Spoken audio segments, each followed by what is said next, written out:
Welcome into game 2 of the regular season here on Clippers Countdown as your LA Clippers welcome you into their home opener back at Intuit Dome.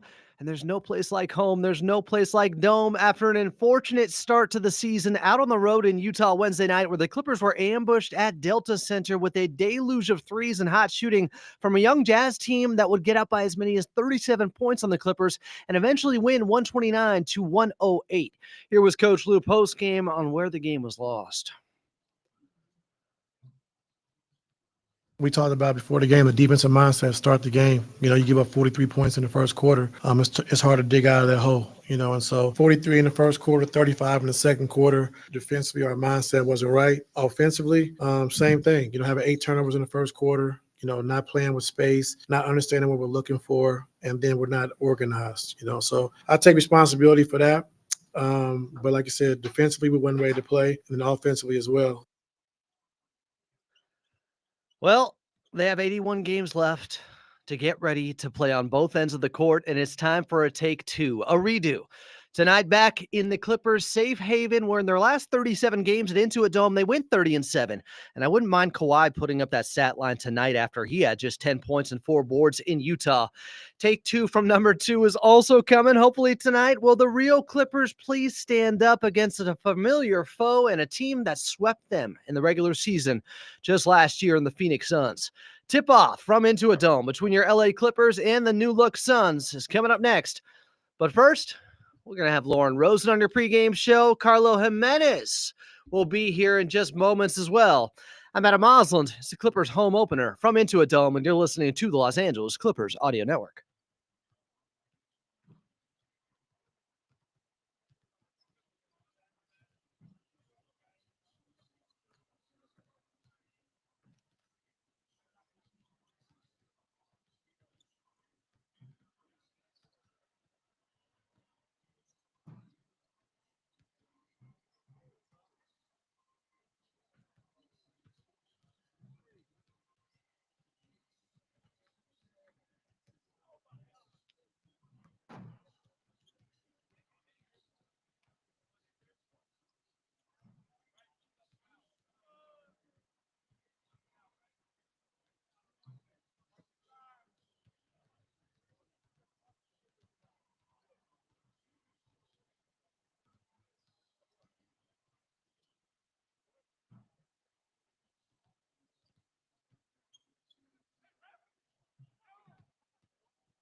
Check 1, 2, 3, 4, 5, 6, 7.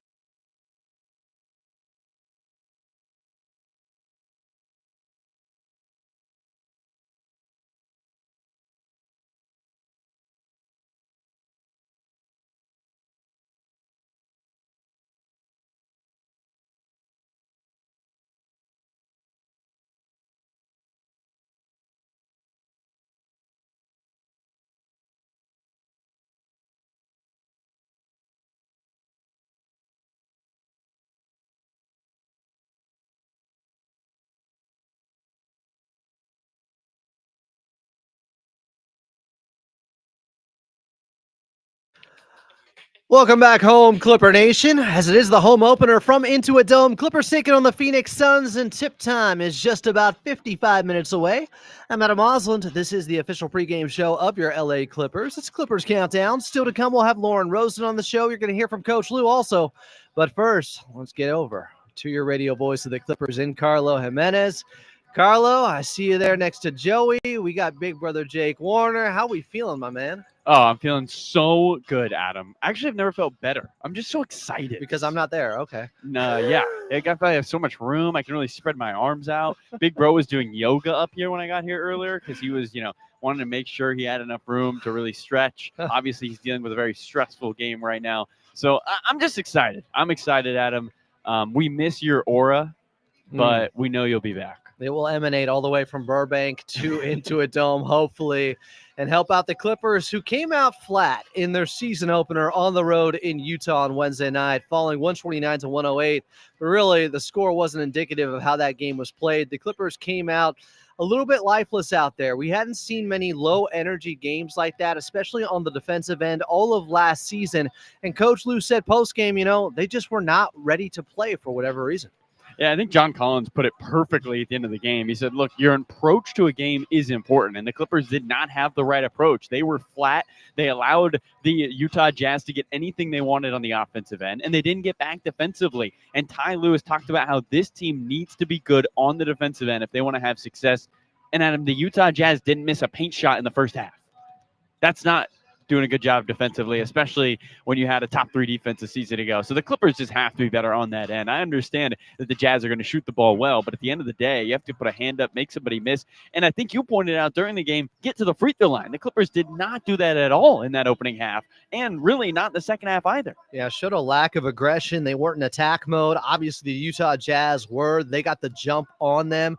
And that hot shooting, to me, we talked about it during the broadcast, but a team like that is that hot from 2, from 3, part of it is just they're having a good shooting night. Part of it is you let them walk into some early open looks. They got in rhythm, and now you can't turn the water back off. This Clippers team defensively, they didn't bring that physicality that we expect to see tonight. No, it's a game of momentum, and the Jazz took the momentum from the jump and just ran away with it the entire way. It was impressive to see Utah continue that in the second half. Thought the Clippers might come out and try to throw a punch, but the Jazz just extended the lead all the way to 37. The good news for this Clippers team is they're a seasoned group. They understand the perspective of an 82-game season, and Ty Lue understands that that's something you can learn from, something this team feels like they can find something from as they move into the next game. Sometimes, Adam, when I wake up in the morning and I feel a little groggy, I like to take a cold shower, and the Clippers took a cold shower to start the season. Let's see if they're awake for game 2. I hope they got a polar bear challenge going on to wake up for this ball game here. But, there were some bright spots, I guess you could say. Brook Lopez, the hot shooting from preseason carried over. He went 5 of 11 from the outside. The Clippers have a true stretch 5.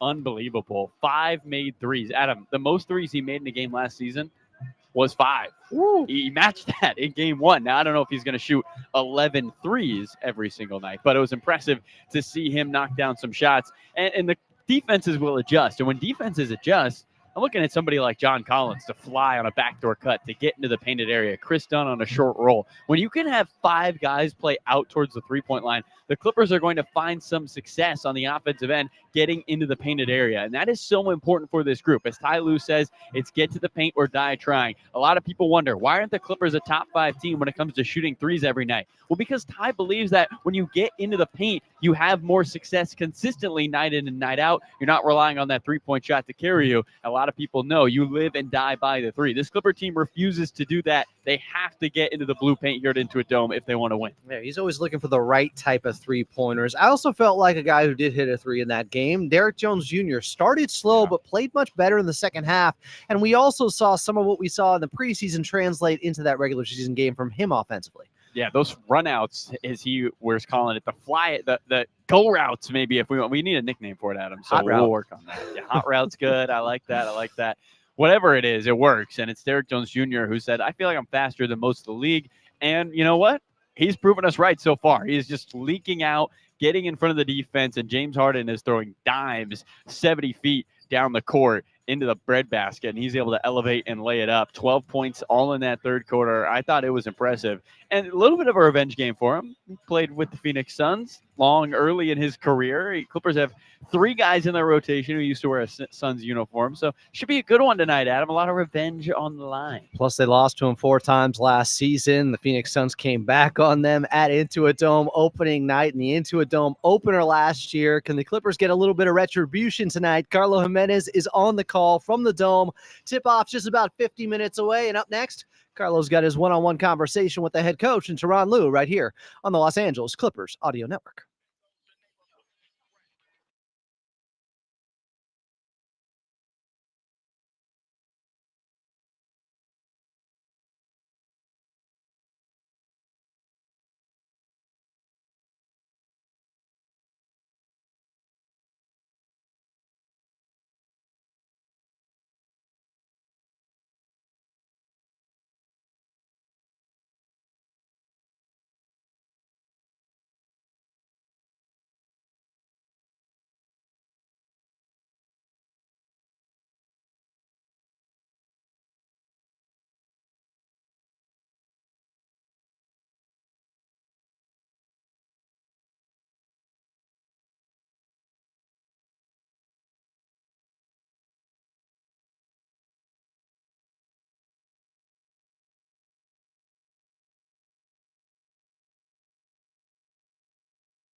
Clippers and Phoenix Suns from Intuit Dome. The Dome is home. Welcome back, Clipper Nation. It has been a while, and the Clippers have a chance to right the ship after what happened Wednesday night in Game 1 on the road against the Utah Jazz. Still to come here in a pregame show. We're going back in time in Clippers Rewind. But first, we head back over to your radio voice of the Clippers in Carlo Jimenez. The Clippers were just one of 4 teams to win 30 games at home last season, and you started 0-4. What's the best part about being here at Intuit Dome? Yeah, I think it's a place we can call home. I think, after those first 4 games, our guys got comfortable, just in a new arena, new gym. And so the pressure of winning the first game, once we did that, I thought our guys did a great job of playing well at home. The season you guys went to the Western Conference Finals, you had a big loss by 51. Is there anything you took from that game then that you can kind of use now after the loss to start the season, or is it just flush the tape, move on? No, it's not flush the tape. I think we got to have the right mindset. I think every game you get beat like that, you can't flush your tape. But like we got to have a better mindset of what we want to do defensively. Being physical, being competitive, and having a defensive mindset. And then, like I said, offensively, just being able to, execute at a high level, which I think we did a great job of last game. Brook Lopez hit 5 threes last game. The most he hit with Milwaukee in a game last season was 5. Okay. What did you like about the shots he took, and do you expect him to shoot 11 threes a night?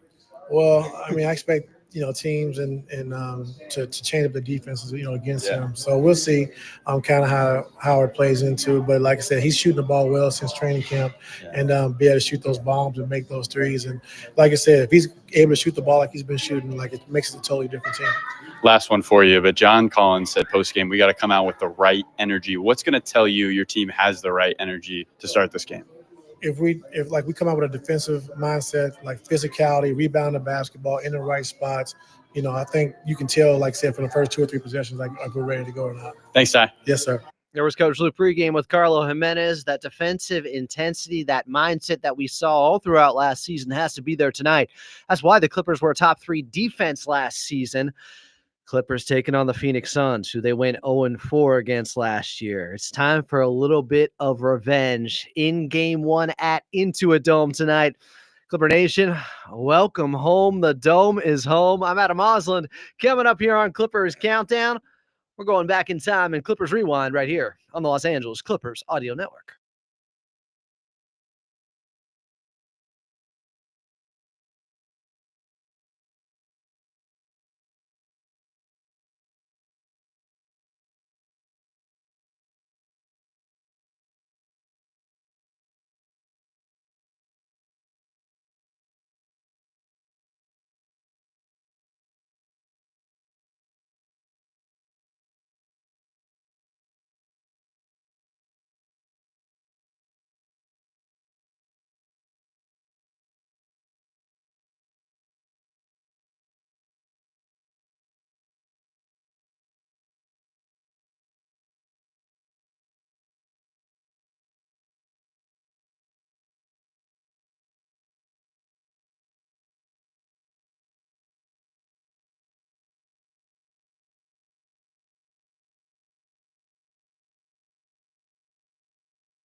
Daniel West theming it out with the tunes because you're back home at Intuit Dome, Clipper Nation. It's game one from the Dome, where the Clippers went 30-7 their last 37 games there after starting off 0-4. That home court dominance set in. Clippers taking on the Phoenix Suns tonight as we're just about 42 minutes away from tip-off.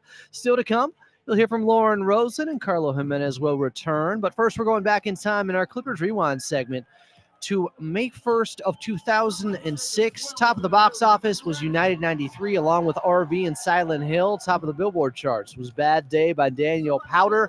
And the Clippers were in a game one against the Phoenix Suns. Mid-range jump shot, which he has really sharpened this year.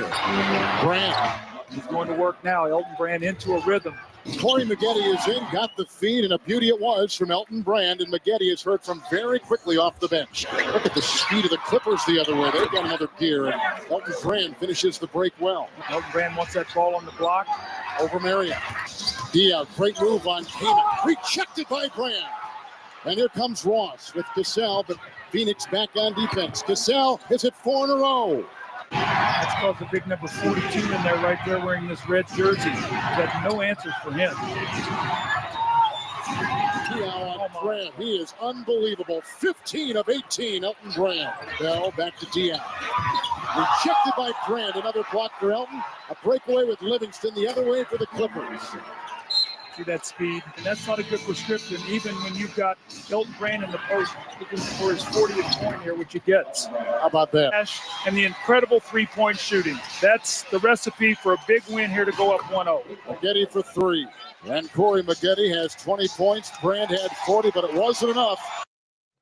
Elton Brand with 40 and 4 blocks. Cassell had 28. Corey Maggette had 20. The Clippers shot 60% from the field.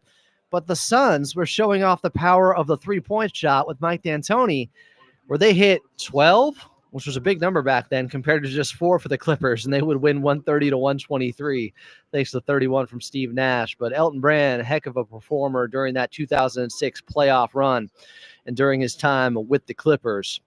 40 and 4 blocks in that game one against Phoenix. Can we get a 40 ball and a W tonight? Clippers back it into a dome, taking on the new look Suns. We're just about 40 minutes away from tip-off. Coming up next, your player to watch, your injury report, and then Lauren Rosen right here on the Los Angeles Clippers Audio Network.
Clippers and Phoenix Suns from Phoenix. All right, from Intuit Dome. I'm just playing. Clippers are done with the road for now after what happened on Wednesday night against the Utah Jazz and their 129-108 game 1 of 82 opener. That was a defeat, but now they can reset the tone that they had last year at Intuit Dome, where after losing the first 4 games, including game 1 to the Phoenix Suns, they then went 30-7 at Intuit Dome the rest of the way. Clipper Nation, you made a huge difference. You can make a huge difference tonight against the Phoenix Suns, who the Clippers need to get a little bit of revenge on after they went 4-0 against your LA Clippers last season. Coming up, we'll get to Lauren Rosen and your injury report, but first, we got to get over to... This is LA Clippers basketball. Watching this guy play right now is really something. Players to watch. I need more from the claw. Kawhi Leonard, who looked too good, was moving too good in the preseason to put up the performance he did in game 1 with just 10 points, 4 boards, 2 assists, 3 of 9 from the field. And that number really sticks out to me. He only took 4 shots in the first half. They got to find him early and often, and he's got to be in attack mode and make quicker decisions out there, be decisive. Looked like he was just slowly ramping up on both ends of the court as Lauri Markkanen was taking advantage of Kawhi's defense, and that rarely ever happens. In fact, Markkanen has always said Kawhi's the best defender against him. In that game, especially early on, it was tough to watch. Clippers team defense overall fell apart, but the individual defense and that challenge of staying with your man and staying in front of your man was not met by this Clippers team. It has to start with their leader and their best player in Kawhi Leonard. I expect him to go for 25 plus tonight against the Phoenix Suns. I don't care who's on him. Ryan Dunn, he's good. There is no match for Kawhi Leonard when he's on his game, but they need to make sure they play through him much more tonight. Kawhi, my player to watch, because he rarely ever has 2 bad games in a row. Coming up next, your injury report, and then we'll have Lauren Rosen on from Intuit Dome as we get set for the Clippers hosting the Phoenix Suns in their home opener. Tip-off is just about 55 minutes away. I'm Adam Osland, and you're listening to the Los Angeles Clippers Audio Network.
You're listening to Clippers Countdown, the official pregame show of your LA Clippers. As we get set just 33 minutes from now for tip-off, Clippers back at home in their safe haven at Intuit Dome for opening night at the Dome when they're hosting the Phoenix Suns. Tip-off just about 32 minutes away. Coming up, we got Lauren Rosen on the show, but quickly, let's get to your injury report. Good news here, only players out.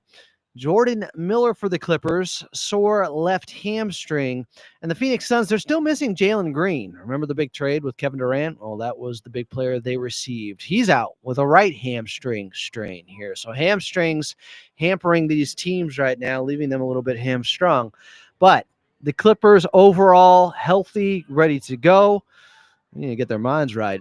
Just burn the tape on what happened in Utah. Let's move on and hopefully burn the Nets down. Now back at home at Intuit Dome with that familiar backdrop, including the wall. Clipper Nation, we need you to be loud tonight. We'll talk about some of the new features coming up at Intuit Dome this season with Lauren Rosen next. I'm Adam Osland, and you're listening to the Los Angeles Clippers Audio Network.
Clippers taking on the Phoenix Suns in the home opener from Intuit Dome. Welcome back in. I'm Adam Osland.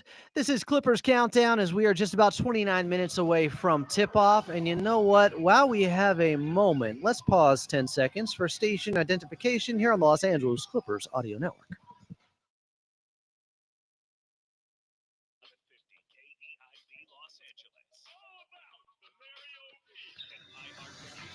Joining the show right now and making this season official would be the Rosen one. It ain't Carlo. It may say that on her name tag. It is Lauren Rosen. Follow her at Lauren M. Rosen all season long on all social media platforms. And you will see her, of course, courtside as she is your Clippers reporter. Lauren, thanks for coming here on Clippers Talk once again. Adam, it's so good to see you. Thrilled to be back. Thrilled to be on the program. This is my favorite part, arguably, of every pregame. So I'm really happy to be here and happy to be with your people tonight ahead of tip-off. Quick question before we move on, and we will. The Clippers fall to the Utah Jazz on Wednesday night, but this is a team that has been able to bounce back from 4 losses. We have seen this many times. Last season, they blew a 23-point lead to the Phoenix Suns in Phoenix, came back, won the very next night against the Detroit Pistons. How confident are you in this team responding and showing who they really are and the Clippers stepping up tonight? I mean, what we learned towards the end of last season, really the second half of last season, this team was one of the best home court advantage possessors in the NBA, right? They got really comfortable here playing on their home court at Intuit Dome. The atmosphere is fantastic. And this is a prideful team, Adam. They know that they have some work to do after the opener, but they know that they have the advantage here, that they are capable of more, and it's all about locking in for 48. I like their chances tonight here in the home opener. And it being back at Intuit Dome, we learned yesterday there's far more features and accoutrements at the Dome. Tell us a little bit about the wave makers here, Lauren, because I thought that was a really cool thing. It brought me back to old Final Fantasy video games where you can earn experience. For sure. The Clippers Wave Makers program announced last night here at Intuit Dome. Our very own Carlo Jimenez and Gillian Zucker unleashed the whole program to the group that was here. And here's what I like about it, Adam. Clippers fans are going to be incentivized to just be fans, to be here, to be loud, to get here on time, to get into their seats before the third quarter on time, and they can win legitimate prizes, right? There's coupons, there's merch, there's food, there are opportunities down the road just for being a committed fan, which you absolutely love to see. Now tell me, I didn't know if this was a feature last season, and it sounds like it definitely is now, but how loud you are in your seats is being tracked at all times, so you could end up being the loudest fan in the arena. There's a competition there to show who the loudest member of Clipper Nation is. The technology in this building is absolutely unreal. There's nothing like this. The technology, the seat to seat, you mentioned the decibel meter, right? You can also, if you haven't been to Intuit Dome in person, you can interact with the big board, with the Halo board, right from your seat. So there's an activation now. I don't know if you saw, Adam, I'm sure you did actually, with Candy Crush, where fans are going to be able to play Candy Crush at halftime, if they're in their seats, by the way, in time for the third quarter to start, through the seat. The technology in the seat, I've never seen anything like this, and you can't see anything like this in any other NBA arena. Now, what about the new treats and sweets? Because I heard there's a chocolate chip cookie that is to die for that's going around right now. Unbelievable chocolate chip cookies. Gillian Zucker's personal recipe is being produced for the masses here at Intuit Dome. It's so delicious, Adam, and I have high standards for chocolate chip cookies. I really do. And you know what? This one has everything you need. It's got a little crunch on the outside. It's a little soft on the inside. Some nice semi-sweet chocolate. You don't want it to be too sweet. You need the chocolate to balance out the cookie dough. I'll let it go. But yeah, fantastic cookies, among other delicacies that you can get here. It was a really fun night last night. Lauren Rosen, the chocolate chip cookie connoisseur here. If I didn't have FOMO before not being there at Intuit Dome tonight, I definitely do now. Let's talk about this Clippers team because we know the leadership and how they were able to bounce back from poor performances last season. And in particular, and we'll get to your player to watch in a little bit, I feel like Kawhi Leonard is going to play big tonight in front of the home crowd. He obviously wasn't available for the home opener last season against the Phoenix Suns in a close one they lost late. But Kawhi Leonard didn't look like himself in game one, but throughout the preseason, I felt like this is a guy who obviously got that full training camp in, got to train the way he wanted to. It's the first time he's had a healthy offseason in 5 years. As you know, Lauren, this could be a special year from him. Yeah, and let's take it back even a few months more. Obviously, the playoffs didn't end the way that this team or Kawhi Leonard wanted them to, of course. But the way that he was so moved, appreciative, and present to arrive at the playoffs fully healthy, which was his goal, was really special to see. Someone who has really climbed every mountaintop in the NBA already and is still just so happy to embrace the opportunity to play ball. I've seen the same spirit from him in training camp. I know he's going to want to get this one, as are the rest of his teammates. But like you said, to come into a season fully healthy, as he was able to go into the playoffs healthy last year, this is a player that truly appreciates the ability to just go out there, right? And I think we saw that from James Harden too. Adam, I don't know, not to flip this around on you, but I don't know if you watched Starting Five, but that was something that really jumped off. James, of course, participating in Netflix season 2 of Starting Five. Just discussing, again, another player that's accomplished almost everything that you can in this game, that just loves to play basketball, that loves the opportunity to get out there. He and Kawhi share that in common, and I think it's going to be really special to watch that partnership continue, you know, as our iron sharpens iron between the two of them. No doubt. And James Harden, one of those guys that plays with a chip on his shoulders. He's still trying to get his first chip. So is Bradley Beal, who comes over from the Phoenix Suns. Really interested to see how he plays tonight with that little revenge factor that could be out there on the court. And Ty Lue was asked about this just moments ago during his pregame media availability. He says he hasn't asked Brad about necessarily playing against his former team. That, of course, might be more of a narrative, Adam, that you and I are paying attention to than those guys actually are. But what matters with Bradley Beal, to go back to your last question, is that he's getting healthy too. Ty Lue shared that they're still monitoring his minutes a little bit. He's not fully able to participate in a 48-minute game if they wanted to have him do so. But of course, an opportunity to get back against an old squad, whatever your bulletin board material might be. If this is that, then great. But again, the bottom line is just getting healthy, being able to get reps, being able to build continuity and identity with his teammates. I'm excited to watch Brad go up against his former squad. One of the guys they brought in that does have a championship pedigree would be Brook Lopez. I thought he performed pretty darn well with his level of competitiveness on Wednesday. And once again, the hot shooting was there. It traveled from the preseason into the regular season. Love seeing a stretch five big back on this Clippers team. And what a privilege, as you look around the league, it's really hard to get depth in the front court, especially depth in a true center, right? And once we talk about what is a true center in 2025, it's hard to say. And Brook Lopez might not actually fit that mold, but he doesn't fit that mold because of how well he stretches the floor, because of what he can do from three-point territory. We've seen it from him year over year. We saw it from him when he helped the Milwaukee Bucks to a title, of course. So speaking of guys that have done it all, that have this experience, that are battle tested, I'm really excited to see what this team is able to do, whether we see the double big lineup or not, understanding that every opponent that comes into this building or that faces the Clippers is either going to have to deal with Ivica Zubac or Brook Lopez on nights that they're both available for every single minute of the game. That's a nightmare. That's a nightmare for rookie big men, for guys that aren't fully that haven't fully come into their own the way that those two have. That's definitely a dynamic that I'm excited to watch evolve as the season goes along. Now, before I let you go, we got the game within the game, and that is your player to watch. I picked Kawhi Leonard earlier. I know I'm not going out on a limb with that. I just feel like he's going to respond in a big way after only having 10 points on Wednesday night. Lauren Rosen, who's your player to watch for the Clippers tonight? Well, as is customary in these situations, I'm going to have to go with Ivica Zubac, right? It's my first opportunity to pick a player to watch, and I'm going to go with Big Zoo. He, of course, only a limited run so far this season, right, as has been the case with everybody, but he hasn't hit what we were able to see him do last season quite yet, and because of how great he was, Adam, and those that are listening know, I think he could have been an all-star. I think he can be an all-star this upcoming season. He's going to have to build on his opening performance, as will all of them, but I like so much what we saw from him last season. I like what he's going to be able to do in, yet another year under the tutelage of James Harden, right? The great Brian Seaman said he has a doctorate from James Harden University. Their chemistry so potent. I'm excited to watch what he continues to build with his new teammates, with his old teammates, and getting back to where he was last season, building upon it as well. He's an awesome player to watch in this NBA. I'm excited to see him this season and see his progress. Now 28 years of age, coming into his own, coming into his prime. Big Zoo. She is your courtside reporter in Lauren Rosen. Follow her on social media at Lauren M. Rosen.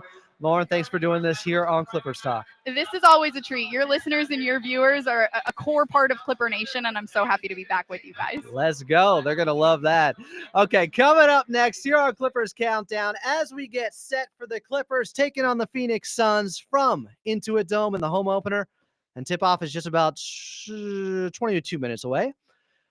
We'll get to an NBA out-of-town scoreboard. Sounds like there's some upsets going on. I'll tell you about them next. I'm Adam Oslins, and you're listening to the Los Angeles Clippers Audio Network.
Clippers and they're into a dome home opener. Welcome back, Clipper Nation.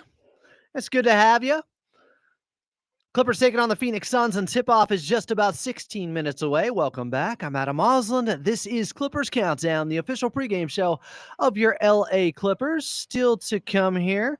We'll get back to your radio voice of the Clippers and Carlo Jimenez. But first, let's get to your drive around the league. Brought to you by Toyota.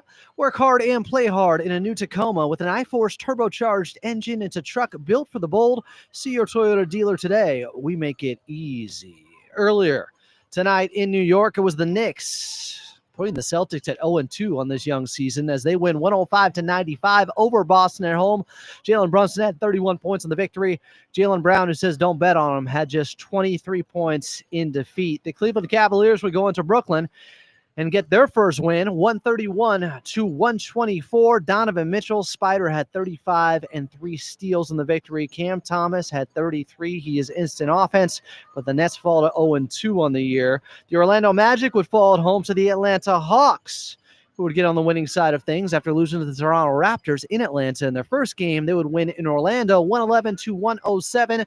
Trae Young, Trey, 25 and 6 assists. Franz Wagner with 27 and 6 in defeat for Orlando. The Bucks are 2-0 after they would win on the road in Toronto, 122-116. Giannis Antetokounmpo with 31, 20, and 7 assists in the win. Brandon Ingram with the Raptors had 29 in the loss. And right now, late in the third quarter, the Dallas Mavericks are losing 86-70 to the Washington Wizards at home. Coming up next, it's back to Intuit Dome. It's our home, Clipper Nation. Welcome back. Let's keep it a fortress. Carlo Jimenez will also tell you about the new features. Now at Intuit Dome this season, it's like any other arena in the world, and it's ours, Clipper Nation. I'm Adam Osland, as you're getting set for the Clippers hosting the Phoenix Suns right here on the Los Angeles Clippers Audio Network.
On the west side.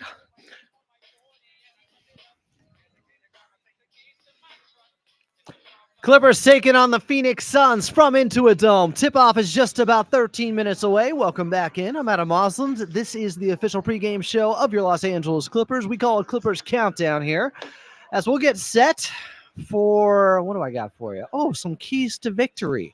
think I was spot on last game. Unfortunately, I don't know. The prediction was right. The outcome didn't happen for me with that Clippers loss on Wednesday against the Utah Jazz. Too many turnovers in that ball game and not enough generated from their defense against Utah.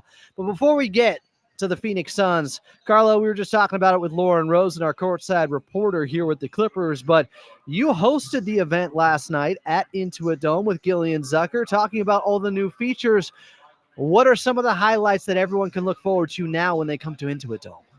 Yeah, first I have a gripe to bring up, but I Uh-oh. appreciate the question. Is this about player to watch? Are we already doing this? You know the rules. What rules? You know the rules. I don't know any rules. The rules are no James or Kawhi. Wait, rules are made to be broken, just like records. No. Is that why Big Bro is shaking his head at me now too? Yeah, you thought because you weren't sitting next to us, you could get away with that. You know, I just took you off the screen, Carlos. Wow, who has the power now? Really, Daniel does, if we're being honest. All right, give me those Intuit Dome rules. What are the rules, and what can they look forward to seeing now on the Halo 360 board? Yeah, it's a really cool program, Adam. Have you ever wondered, am I the best fan of a team? Ooh. And you're like, how do I stat that? You can quantify it? Yeah, you can quantify how good of a fan you are. So the Clippers have this app called the Wave Makers program where you get rewarded for getting here early. You get rewarded for making somebody miss at the free throw line. You get rewarded if the team has a bunch of blocks. You get rewarded if you make the most noise in the arena.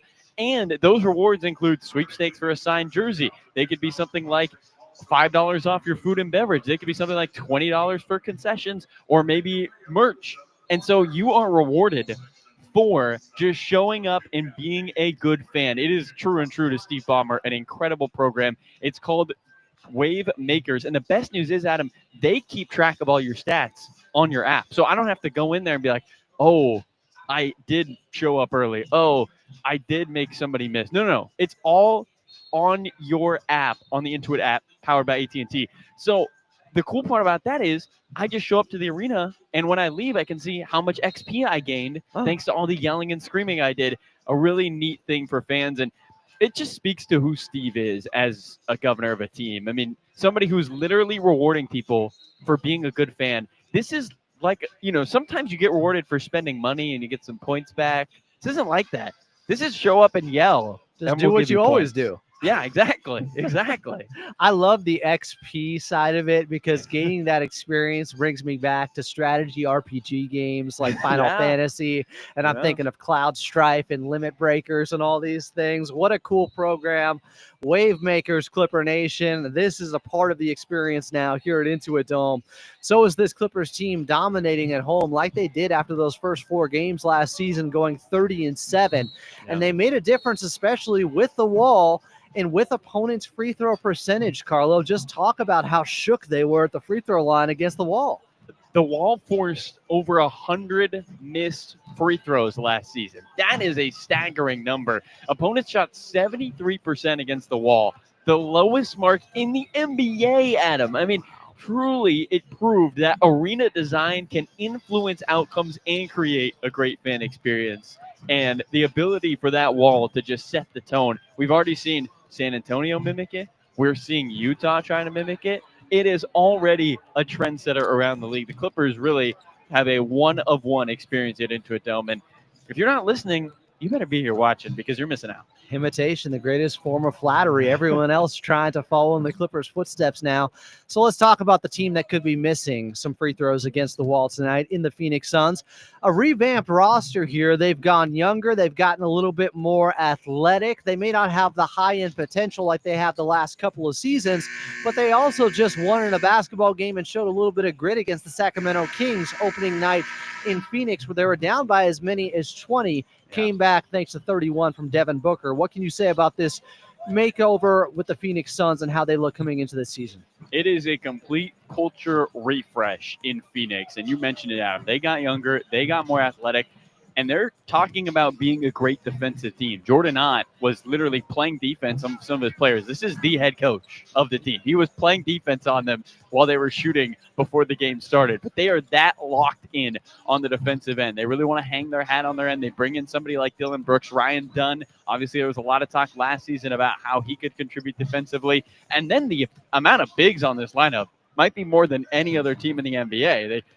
They traded for Mark Williams this offseason, traded for Nick Richards at the deadline last year. They drafted Malawak, who is a great big top 10 overall out of Duke. And then they brought in Nigel Hayes Davis, who was EuroLeague MVP and can kind of play that 4-5 position for this team. They just have so many big men up and down the lineup. They even drafted C.J. Huntley. Well, they didn't draft him. They picked him as an undrafted free agent, signed him on a two-way. This is another 6'11 guy. They have 5 guys who could play a center, essentially, is what I'm trying to say here. So they got bigger, they got younger, they got more athletic, and they're bought in on the defensive end this season. So let's go back to this Clippers team. We talked about it really in keys to the game pregame on Wednesday night, but the Clippers, the telltale sign of when they're locked in defensively is they are generating turnovers. Instead, it was the Utah Jazz doing that against them. You could just see, and I joke they need some smelling salts right now. They just weren't ready to play. Yeah. And, collectively, I'm not going to put it on one guy. It was a problem. We expect that to change maybe, and I think you brought this up post-game, it's good to get it out of the way, a stinker like that, early in the season, because now you have all this time to respond after a wake-up call.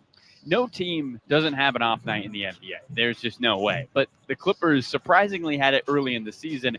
Can that propel you? If you remember, Adam, last time the Clippers played the Phoenix Suns, they seceded a 20-point lead. And then they had a back-to-back the next game against the Detroit Pistons and proceeded to win 18 of their next 21 games and almost get the 4 seed in the Western Conference. The Suns were the benchmark for how the season started to turn on its head. The Clippers hoping another wake-up-like performance against Utah will get them moving in the right direction. So my player to watch, Kawhi Leonard, of course. Lauren's player to watch, Ivica Zubac. Carlo, who you going with tonight? Clippers hosting the Suns. Who am I going with? Who does Joey have? Joey's got Brad Beal. Okay. A little Suns revenge game for him. Chris Paul, another former Sun. I'm going to keep it going. I heard he had Blake Snell earlier too, big bro. So I don't know if you want to go with that. Wow. Did you hear that, big bro? Yeah. Unbelievable. He's rolling his eyes. Okay, so if we're going, my 2 guys next to me went former Suns. I'm going former Sun. Give me Derrick Jones Jr. as my player to watch. We will be on revenge watch up here in the booth. Let's go. Clippers taking on the Phoenix Suns in the home opener at Intuit Dome. Tip-off is just 6 minutes away. Carlo Jimenez is on the call. I'm Adam Osland, and coming up next, we'll get to your keys to victory right here on the Los Angeles Clippers Audio Network.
Clippers and Phoenix Suns tipping off from Intuit Dome in the home opener just minutes from now. Clipper Nation, welcome home. Let's get into it. Your keys to victory. I'm going to keep it simple, not that analytical, because this Clippers team, quite frankly, just has to come out and play harder. Sometimes it's an effort and energy situation. That's what we were lacking on Wednesday night with this Clippers team. It was shocking to see, especially on the defensive end. I don't expect many games like that to happen throughout a long 82-game season, but I know it was a bit more concerning because it was game one, because of what happened in game 7 last year against the Denver Nuggets. It almost felt like a continuation of that. I'm looking forward to seeing this Clippers team bounce back in a big way tonight against the Phoenix Suns. I think they are going to be on fire because Clipper Nation is going to make sure that they bring the energy, and that will help propel this team to a victory. From the fans to the wall to on the court, this Clippers team is going to have a little bit more boost and electricity out there, or as Coach Lou would call it, pop. All right, here we go. It's Carlo Jimenez on the call. Clippers, Suns from Intuit Dome, and tip-off is coming up next right here on your Los Angeles Clippers Audio Network.